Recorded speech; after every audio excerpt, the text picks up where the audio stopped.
Right now we're going to talk about C# one-dimensional arrays, and by the time that this video is over, you're going to be a master at declaring arrays and setting arrays equal to values. So what we're going to do is create a new project. So we're going to do the process that you guys are all very familiar with by now, and we're going to do a C# Windows empty project and call the empty project arrays1. Perfect. So now we also know what to do. Right click, we're going to add a new item, and the new item that we're going to add is the lovely code file, and I'm going to call this code file array1. See, our project is named arrays1 and our code file is named array1. Excellent. With this video tutorial, I'm going to start it off slightly different than the other ones. As you recall, we normally start off with the call to the system. So we use the using system statement in the way beginning, and then the rest of our program assumes statement. Now, just in case you don't know what that means, what I'm going to do is this. I'm not going to declare using system. I'm just going to declare my class. Alright, I'm going to have class arrays, and within here we're going to do the public static main function. And if I do control F5, it's going to come up with an error. So this is the first time that we've encountered an error. So this is telling us that it builded with an error. Would I like to continue with the last successful build? Well, I could select yes, but this project has not had a successful build yet. So I'm going to select no. And this can also bring us a little bit of an introduction to this bottom output box here. So when you do compile and you do have an error, it gives you an option here where it says error, there's one error, there's 0 warnings, and there's 0 messages. So what it says here is the error that I have is the class structure interface method must have a return type. I forgot to declare my main function as a type, so I forgot to add the void or the int or whatever I want to make my main function. You'll also notice that much like in some sort of Office program, the error has the red little squiggly underline, and if you put your mouse cursor on top of it, it tells you exactly what the error is. So it's actually kind of neat. So down here we're going to close the output box, and this down here gives us the output from the compiler, and we can see that it completed with one error. And as you advanced programmers know, a program will compile with warnings, but it will not with errors. So don't forget to do void right there. So I do control F5, and there's my program. So let's close this. Without using system, I cannot do this. You see how when I type in the word console, the Visual Studio's tendency to find everything that I want does not come up with console.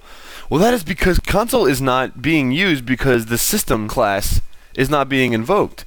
So, much like in C++, for those of you that are familiar with it, in order to use standardized output, you have to use using namespace std, and if you don't, you have to standardize it by doing std::, and then the command.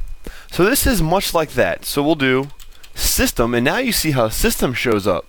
So a system is not being assumed anymore, so I can do system.console.writeLine. There we go. And now you guys recognize this. Hello there. Control F5. And our program is working even more beautifully than it was before. Just to add a little bit of diversity to your C# training, we're going to leave it like this. So we're not going to be using system in this tutorial, and I'm sorry for those of you that are upset about that. So I guess the very first thing we like to do is let our users know that the title of our program is C# arrays. Sweet. So the very first array that we're going to talk about is the integer array. And again, this tutorial assumes that you have already gone through the beginner crash course C++ video tutorials where the array is explained in a lot more detail. So keep that in mind. Declaring arrays in C# is much different than declaring arrays in other languages such as C.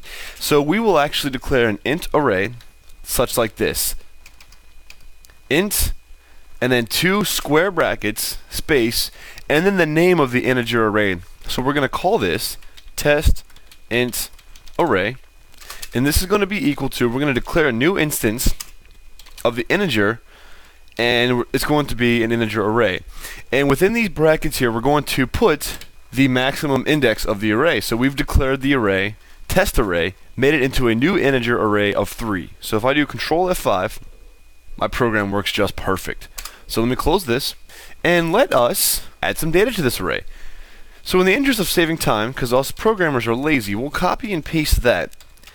And I'm going to do that in a couple of lines. So let me just do this. Since we have an array of 3, we're going to have 0, 1, 2, because they are indexed starting at 0. We're going to make this equal to 1, the number 1, just an integer. And why don't we just make this one in 4, and we'll just make this one 20. Now let's use our little buddy system.console.writeLine, and within this we're going to just let the user know that this is our integer array. And we'll do this just to make it look cool. Copy this line, paste it down there, erase the stuff, and we'll do, here's what we're gonna do. You ready for this? Let's copy this, the test in array, and we'll put it inside here. Encase this also within quotation marks. And this is also going to introduce us to another concept, which is just basically breaking commands up across the line. So we don't have to have commands on the same line in C, just like we don't have to in C#. So if we take a look at this right here, I want to continue this to the next line because my text will not fit over here where you guys can see it. So I can press enter, and I can just move this wherever I want because this white space is going to be ignored by the compiler. So I'm going to do test array 0 equals, and then I'm going to just print out the value of test array 0. So I should be able to compile this and it should work fine. And it does. Our integer array test array 0 equals 1. So all this is doing is this is just concatenating, plus is just the concatenation in between the right command. So I'm just doing a string, concatenating right next to it, this. So let me just copy this a couple more times. We'll just do this. So there's going to be 1, and then there's going to be 2. So I do integer array 1.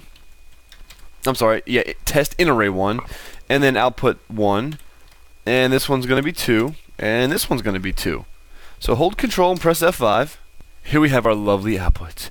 So these are the different values of the array, and if I put these two side by side, we can see that we've declared 1, 4, and 20. I know that was pretty simplistic. Those of you that are familiar with computer programming are going to be very well to adapt to this. It's very simple. It's exactly the same as what you're used to, except the way that it's declared. Character arrays and string arrays and all that kind of stuff, they're all declared the exact same way.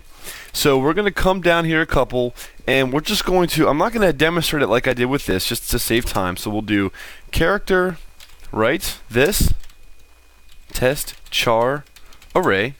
What do we do now, right? Equals, new, char, oh, I don't know, let's do like 50. Control F5. Alright, good. So it compiles just fine. And you guys know how to use this, right? So then we could do string array, test string array, and this will be equal to new string, right? Let's do 5. So all this should work fine if we compile it. And it does. So now you guys know the basics of the single dimensional array. So get this down and we're going to come back and we're going to talk some more about some C# programming.